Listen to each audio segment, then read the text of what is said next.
নমস্কাৰ বোলো সকলোকে পুনৰবাৰ ডিকে মাইণ্ডৰ অন্য এটা ৰাতিপুৱাৰ ধামাকাদাৰ খবৰলৈ স্বাগতম জনাইছো। অন্য দিনৰ দৰে আজিও আপোনালোকৰ বাবে দিনটোৰ কেইবাটাও গুৰুত্বপূৰ্ণ খবৰ লৈ আহিছো। ভিডিঅ'টো প্ৰথমৰ পৰা শেষলৈকে চাই থাকিব। আগবাঢ়িছো আজিৰ প্ৰথমটো খবৰ ফালে। প্ৰথমটো খবৰ দিয়াৰ আগতে আপোনালোক সকলোকে সৰুকৈ এটা ৰিকুৱেষ্ট, যদি খবৰ কেইটা চাই ভাল পায় লাইক এটা কৰিবলৈ কিন্তু নাপাহৰিব। আজিৰ প্ৰথম খবৰটো ওলাই পৰিছে পৱন খেৰৰ ওপৰত। তো পৱন খেৰে আমাৰ অসমৰ মুখ্যমন্ত্ৰী হিমন্ত বিশ্ব শৰ্মা দেৱৰ পত্নীৰ ওপৰত কেইবাটাও অভিযোগ উত্থাপিত কৰিছিলে।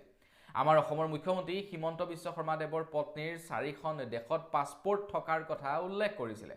তাৰ লগতে তেখেতৰ ডুবাইত 52,000 কোটি টকাৰ সম্পত্তি তথা এটা কোম্পানী থকাৰ কথা উল্লেখ কৰিছিলে পৱন খেৰে। তাৰ পাছতেই পৱন খেৰৰ ওপৰত ৰিণিকী ভূঞা শৰ্মাই ডিফেমেশ্যন কেছ দিলে, অৰ্থাৎ মানহানিৰ গোচৰ ৰুজু কৰিলে। তাৰ পাছত তেখেতৰ ওপৰত কেছ ৰেজিষ্টাৰ হ'ল আৰু পৱন খেৰে জামিনৰ বাবে আবেদন কৰিলে তেলেংগানাত। তো তেলেংগানাৰ ন্যায়ালয়ে তেখেতক জামিন মঞ্জুৰ কৰিলে, কিন্তু এতিয়া উচ্চতম ন্যায়ালয়ে স্থগিত ৰাখিছে তেখেতৰ অৰ্থাৎ পৱন খেৰৰ জামিন। তো অসম চৰকাৰে যি আবেদন কৰিছিলে সেই আবেদনৰ ভিত্তিত এতিয়া 3 সপ্তাহৰ ভিত্তিত উত্তৰ দিবৰ বাবে জাননী জাৰি কৰিছে পৱন খেৰক। মানে তেলেংগানাৰ হাইকোৰ্টে তেখেতক জামিন দিছিলে যদিও সেই জামিনৰ পাছতেই অসম চৰকাৰে আবেদন কৰিছিলে সেই জামিনৰ ওপৰত। তাৰ পাছত এতিয়া উচ্চতম ন্যায়ালয়ে সেই জামিন স্থগিত ৰাখিছে আৰু স্থগিত ৰখাৰ লগে লগে তেখেতক 3 সপ্তাহৰ ভিতৰত উত্তৰ দিবৰ কাৰণে জাননী জাৰি কৰা হৈছে।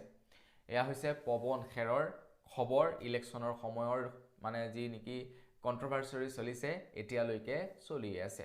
তাৰ পাছতেই এতিয়া আকৌ অসম চৰকাৰ যিহেতু সোমাই পৰিছে পৱন খেৰৰ কেছটোত, তো পৱন খেৰৰ কেছটোত অসম চৰকাৰ সোমোৱাৰ লগে লগে এতিয়া সামাজিক মাধ্যমৰ জৰিয়তে শ্বিলং টাইমৰ সম্পাদক পদ্মশ্ৰী পেট্ৰিচিয়া মুখিমে সামাজিক মাধ্যমৰ জৰিয়তে প্ৰশ্ন উত্থাপিত কৰিছে আদালতৰ ওচৰত। তেখেতে কৈছে যে পৱন খেৰে অভিযোগ উত্থাপিত কৰিছিলে মুখ্যমন্ত্ৰীৰ পত্নীৰ বিৰুদ্ধেহে, কিন্তু এই অভিযোগক প্ৰত্যাহ্বান জনাই অসম চৰকাৰ কিয় আদালতলৈ গৈছে। একচুৱেলি কথাটো ভাবি চাবলগীয়া, কাৰণ তেখেতে অসমৰ এগৰাকী মহিলাৰ ওপৰত অভিযোগ উত্থাপিত কৰিছিলে যে এই মহিলাগৰাকীৰ 4খন ৰাজ্যত পাছপোৰ্ট আছে আৰু তাৰ 4খন দেশত পাছপোৰ্ট আছে আৰু তাৰ লগে লগে ডুবাইত 52,000 কোটি টকাৰ সম্পত্তি আছে।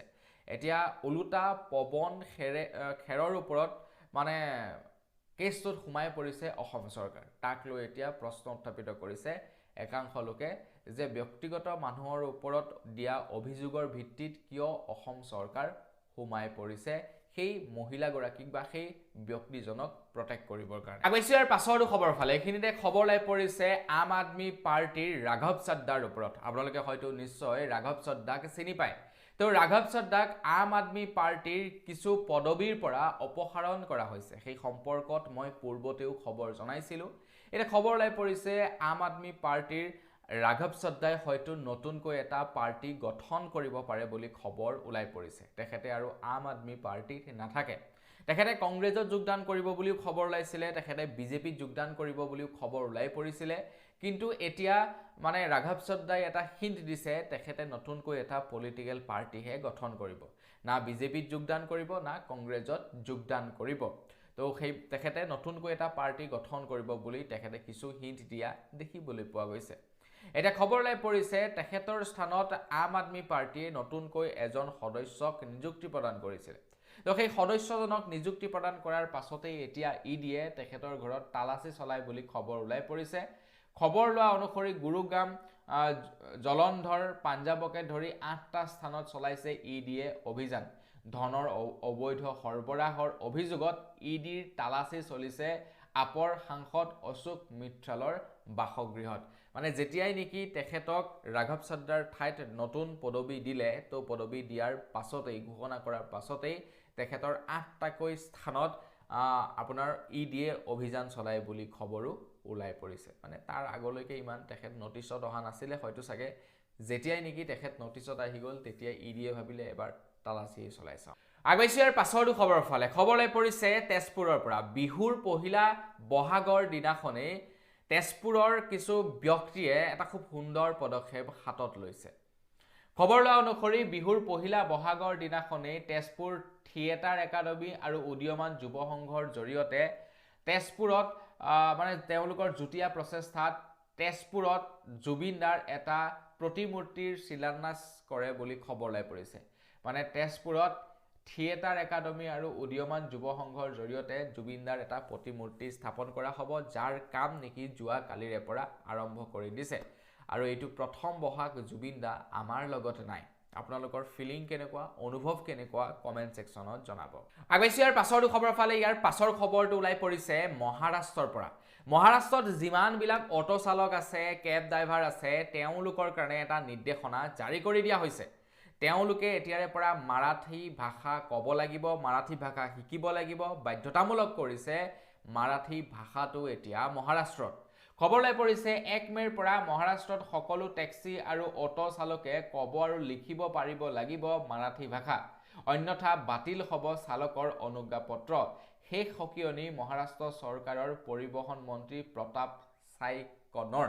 তেখেতে কৈছে যে মহাৰাষ্ট্ৰত যিসকল কেব চালক আছে, উবেৰ ড্ৰাইভাৰ আছে, তেওঁলোকে মাৰাঠী ভাষা ক'বও পাৰিব লাগিব, তাৰ লগতে মাৰাঠী ভাষা লিখিবও পাৰিব লাগিব। যদি ক'ব বা লিখিব নোৱাৰে তেনেহ'লে 1 মে'ৰ পাছত তেওঁলোকৰ অনুজ্ঞাপত্ৰ বা লাইচেন্স বাতিল কৰিব বুলি জনাইছে। আমাৰ অসমতো যদি এনেকুৱা এটা নিয়ম বনাই দিয়া হয় যে প্ৰত্যেকজন অসমত থকা ব্যক্তি অসমীয়া ভাষাটো শুদ্ধকৈ ক'ব পাৰিব লাগিব আৰু লিখিব পাৰিব লাগিব, যদি নোৱাৰে তেনেহ'লে তেখেতলোকক টালি টোপোলা বান্ধি নিজ নিজ স্থানলৈ যাবলৈ দিয়া হ'ব। তেতিয়া চাব চবেই অসমীয়া ভাষাটোক ৰেছপেক্ট কৰিব। আগবাইছোঁ ইয়াৰ পাছৰটো খবৰ ফালে। আমাৰ অসমত কোটি কোটি বাংলাদেশী আছে, কিন্তু তাৰ পাছতো বিজেপিয়ে 10 বছৰ শাসন কৰাৰ পাছতো কিন্তু সেই কোটি কোটি বাংলাদেশীবিলাকক খেদিব নোৱাৰিলে। এই সম্পৰ্কত BBC নিউজৰ তৰফৰ পৰা অসমৰ মুখ্যমন্ত্ৰী হিমন্ত বিশ্ব শৰ্মাদেৱক এটা প্ৰশ্ন সোধা হৈছিলে। এই প্ৰশ্নৰ উত্তৰত BBC নিউজক অসমৰ মুখ্যমন্ত্ৰী ডক্টৰ হিমন্ত বিশ্ব শৰ্মাদেৱে জনাইছে যে বাংলাদেশী নাগৰিকক ঘূৰাই লোৱাৰ বাবে ভাৰত আৰু বাংলাদেশৰ মাজত কোনো ধৰণৰ চুক্তি নাই, আৰু সেইবাবে আমি একেলগতে গোটেই বাংলাদেশীসকলক আমি বাংলাদেশলৈ খেদি পঠিয়াব নোৱাৰোঁ। সেয়েহে আমি আন্ধাৰৰ সুযোগ লৈ য'তেই নেকি BDR নাই সেই পথেৰে অসমৰ পৰা অবৈধ বাংলাদেশী নাগৰিকক খেদি পঠিয়াও বা বহিষ্কাৰ কৰোঁ বুলি তেখেতে উল্লেখ কৰিছে। মানে আমাৰ ভাৰত আৰু বাংলাদেশৰ মাজত তেনেকুৱা একো মানে চুক্তি নাই যে কেতিয়াবা যদি কিবা কাৰণত ভাৰতত বাংলাদেশী ওলায় সেই বাংলাদেশীখিনিক বাংলাদেশলৈ খেদি পঠাব বুলি, তেনেকুৱা চুক্তি নাই। তো চুক্তি নথকাৰ কাৰণে আন্ধাৰৰ সুযোগ লৈ ওলাই থকা বাংলাদেশীসকলক বাংলাদেশলৈ প্ৰেৰণ কৰে। আগবাইছোঁ ইয়াৰ পাছৰটো খবৰ ফালে। ইয়াৰ পাছৰ খবৰটো ওলাই পৰিছে ভোডাফোনৰ চিম কাৰ্ড ব্যৱহাৰকাৰীসকলৰ বাবে। ভোডাফোনৰ চিম কাৰ্ড যিসকলে ব্যৱহাৰ কৰে তেওঁলোকৰ কাৰণে এটা ফেমিলি পেক লঞ্চ কৰিছে ভোডাফোনৰ তৰফৰ পৰা, যিটোৰ দাম হৈছে 751 অৰ্থাৎ 751 টকা, য'ত নেকি একাধিক লোকে ইয়াৰ ব্যৱহাৰ কৰিব পাৰিব বুলি জনাইছে। পুৱা 12 বজাৰ পৰা পুৱা 6 বজালৈকে আনলিমিটেড ডাটা ব্যৱহাৰ কৰিব পাৰিব, 70 GB ডাটা ব্যৱহাৰ কৰিব পাৰিব এই ভোডাফোনৰ চিম কাৰ্ড ব্যৱহাৰকাৰীসকলে যদি 751 ৰিচাৰ্জ কৰে। তাৰ লগতে আনলিমিটেড নাইট ডাটাও লাভ কৰিব বুলি জনাইছে। মানে আপোনালোকে একেলগতে একেটা প্লেনতে কেইবাজনো লোকক এডটো কৰিব পাৰিবই, তো তাৰ লগে লগে আকৌ আপোনালোকক ৰাতি এক্সট্ৰাকৈ মানে নাইট ডাটাও দিয়া হৈছে বুলি জনাইছে ভোডাফোনৰ তৰফৰ পৰা। আগবাইছোঁ ইয়াৰ পাছৰটো খবৰ ফালে। আপোনালোকে বাৰু আমাৰ অসমৰ CSI ব্ৰেণ্ডটোক চিনি পায় নে নাপায় কমেণ্ট ছেকশ্যনত জনাব। এইটো হৈছে এটা কাৰ ডিটেইলিং ব্ৰেণ্ড, যিটোৱে নেকি আমাৰ অসমত খুব ভাল কাম বৰ্তমান সময়ত কৰি আছে। তো সেই সময়তে এতিয়া খবৰ ওলাই পৰিছে CSI এতিয়া মুকলি হৈছে দিল্লীত। আমাৰ অসমৰ প্ৰথমটো এনেকুৱা মানে প্ৰতিষ্ঠান বা এনেকুৱা প্ৰথমটো কোম্পানী যিটো নেকি অসমৰ বাহিৰত তেওঁলোকে আউটলেট খুলিবলৈ সক্ষম হৈছে। আমাৰ অসমত অলৰেডি তেনেকুৱা বহুত আছে যিবিলাক নেকি অসমৰ বাহিৰৰ পৰা আহি আমাৰ অসমত খুলিছে, কিন্তু অসমৰ পৰা গৈ অসমৰ ব্ৰেণ্ড অসমৰ বাহিৰত মানে খোলা হোৱা নাই। কিন্তু CSI প্ৰথমবাৰৰ কাৰণে অসমৰ বাহিৰতো অপেন হৈছে বুলি খবৰ ওলাই পৰিছে। আগবাইছোঁ ইয়াৰ পাছৰটো খবৰ ফালে। এইখিনিতে খবৰ ওলাই পৰিছে গুৱাহাটী মহানগৰীৰ মাজমজিয়াত এতিয়া ওলাই পৰিছে বহিৰাগত চোৰ, মানে বিদেশৰ চোৰ ওলাই পৰিছে এতিয়া আমাৰ অসমৰ গুৱাহাটী মহানগৰীত। খবৰ লোৱা অনুসৰি গুৱাহাটীৰ মছজিদত আমেৰিকাৰ নাগৰিকৰ চুৰিকাণ্ড, গান্ধী বস্তিৰ মছজিদৰ দানপাত্ৰ চুৰি কৰি ধৰা পৰিলে বিদেশী চোৰ। আমেৰিকাৰ পৰা কষ্টাৰিকাৰ পৰা আহি মছজিদত চুৰি কৰাৰ চেষ্টা চলাইছিল। ধৰ্মীয় সাজ পৰিধান কৰি চুৰিকাণ্ডত লিপ্ত বিদেশী নাগৰিক আৰু তাৰ পাছত তেখেতে ৰাইজে আটক কৰে বুলি খবৰ ওলাই পৰিছে। আমাৰ অসমতে চোৰৰ জন্ম হৈছে, সেইটোৱে এতিয়া বিদেশৰ পৰাও হেনো চোৰ আহি আমাৰ অসমত তাণ্ডৱ চলাইছে। আগৈছিয়াৰ পাছৰটো খবৰৰ ফালে CBSE বোৰ্ডৰ 10ম শ্ৰেণীৰ পৰীক্ষাৰ ৰিজাল্ট দিলে যোৱাকালি। মেট্ৰিকৰ ৰিজাল্ট যেনেকৈ নেকি মানে চাৰিওফালে গম পায় CBSE বোৰ্ডৰ এক্সামৰ কথা, কিন্তু খুব কম মানুহেহে গম পায়। এতিয়া খবৰ ওলাই পৰিছে CBSEৰ 10ম শ্ৰেণীৰ পৰীক্ষাৰ ফলাফলত 100%ৰে উজলিল শুৱালকুছিৰ হলি কিডছ স্কুল। খবৰ লোৱা অনুসৰি 97.60%ৰে শীৰ্ষ বংশৰ সিদ্ধাৰ্থ দাস।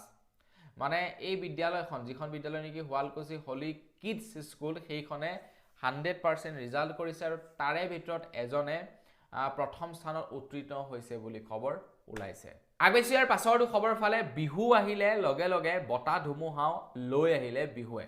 মানে বসন্তই লগতে বতাহ বৰষুণো লৈ আহিছে। খবৰ লোৱা অনুসৰি মানে এতিয়া 19 এপ্ৰিল পৰ্যন্ত ধাৰাসাৰ বৃষ্টিপাত হ'ব পাৰে বুলি বতৰ বিজ্ঞানীয়ে হাই এলাৰ্ট জাৰি কৰি দিছে। তো মানে বিহু আহিছিলেহে, বিহুৱে লগে লগে আপোনাৰ সেই বতাহ ধুমুহা বৰষুণো লৈ আহিলে। সিদিনাখন গুৱাহাটী মহানগৰীত দেখিছিলোঁ যে চলন্ত গাড়ীৰ ওপৰত ডাঙৰ ডাঙৰ গছ খহি পৰিছে। আগৈছিয়াৰ পাছৰটো খবৰ ফালে ইয়াৰ পাছৰ খবৰটো ওলাই পৰিছে ৰাঘৱ চাদ্দাৰ ওপৰত। তো পাঞ্জাবৰ চৰকাৰে ৰাঘৱ চাদ্দাৰ পৰা Z+ চিকিউৰিটি আঁতৰালে বুলি খবৰ ওলাই পৰিছে। তাৰ পাছতেই কিন্তু কেন্দ্ৰ চৰকাৰৰ ফালৰ পৰা লগে লগে ৰাঘৱ চাদ্দাক Z+ চিকিউৰিটি দিয়ে বুলিও খবৰ ওলাইছে। মানে কেন্দ্ৰ চৰকাৰৰ ফালৰ পৰা মানে বিজেপি পাৰ্টিয়ে যিমান পাৰে ৰাঘৱ চাদ্দাক মন মুহিবৰ কাৰণে হয়তো চেষ্টা কৰিছে। বিজেপিও জানে যে ৰাঘৱ চাদ্দাৰ নিচিনা এজন লিডাৰ যদি বিজেপিলৈ যায় তেন্তে বিজেপিৰ কাৰণে খুবেই ভাল হ'ব, আৰু সেইকাৰণেই হয়তো পাঞ্জাবৰ চৰকাৰে Z+ চিকিউৰিটি আঁতৰোৱাৰ বাবে কেন্দ্ৰ চৰকাৰৰ ফালৰ পৰা তুৰন্তে বা লগে লগে Z+ চিকিউৰিটি আগবঢ়াইছে ৰাঘৱ চাদ্দালৈ। আগবাইছো পাছৰটো খবৰ ফালে ইয়াৰ পাছৰ খবৰটো ওলাই পৰিছে ৱেষ্ট বেংগলৰ পৰা। ৱেষ্ট বেংগলত অসমৰ মুখ্যমন্ত্ৰী হিমন্ত বিশ্ব শৰ্মা দেৱ নিৰ্বাচনৰ প্ৰচাৰ চলাবৰ কাৰণে উপস্থিত হৈছে। ৱেষ্ট বেংগলৰ নতুন মুখ্যমন্ত্ৰী পদৰ প্ৰাৰ্থী হৈছে এক প্ৰকাৰ ক'বলৈ গ'লে মিথুন চক্ৰৱৰ্তী।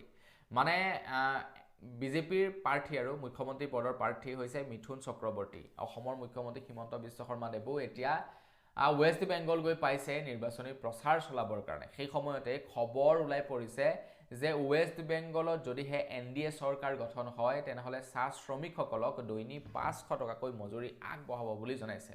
আমাৰ অসমত 10 বছৰ হৈ গ'ল, এতিয়ালৈকে 500 টকা কৰাগে নাই।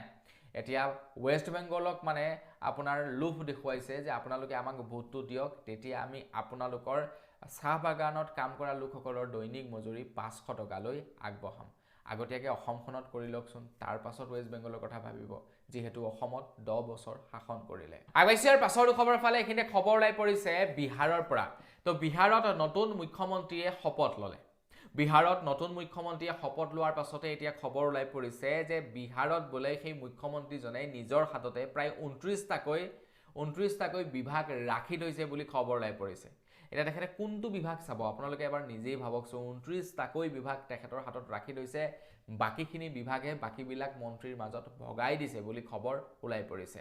মানে বিহাৰত নীতিশ কুমাৰ আঁতৰিলে, তাৰ পাছত নতুন মানে তেখেতে এতিয়া ৰাজ্যসভালৈ যাব, তো তাৰ পাছতেই নতুনকৈ মুখ্যমন্ত্ৰী পাতিলে আৰু সেই মুখ্যমন্ত্ৰীয়ে 29টা পদবী নিজৰ ফালে ৰাখি থৈছে। আগৈছিয়াৰ পাছৰটো খবৰ ফালে এইখিনিতে খবৰ ওলাই পৰিছে পুনৰ বহিৰাজ্যত অসমৰ এজন যুৱকৰ মৃত্যু হয় বুলি খবৰ ওলাই পৰিছে। খবৰ লোৱা অনুসৰি পুনৰ বহিৰাজ্যত অসমৰ যুৱকৰ মৃত্যু। চেন্নাইত মৃত্যু আমগুৰিৰ ডুবদৰৰ সীমান্ত গগৈ নামৰ যুৱকজন। এটা ব্যক্তিগত কোম্পানীত কাম কৰি আছিল সীমান্তই। ভাড়াঘৰৰ ভিতৰৰ পৰা উদ্ধাৰ হৈছে তেখেতৰ মৃতদেহ। কেনেকৈ মৃত্যু হ'ল, কি নহ'ল সেই সম্পৰ্কত এতিয়ালৈকে খবৰ ওলোৱা নাই, কিন্তু খবৰ লোৱা অনুসৰি পুনৰ এজন অসমীয়া যুৱকৰ কিন্তু বহিৰাজ্যত মৃত্যু হৈছে। এতিয়া আমাৰ অসমতে অসমীয়াৰ মানে সন্মান নাই, নহয় জানো?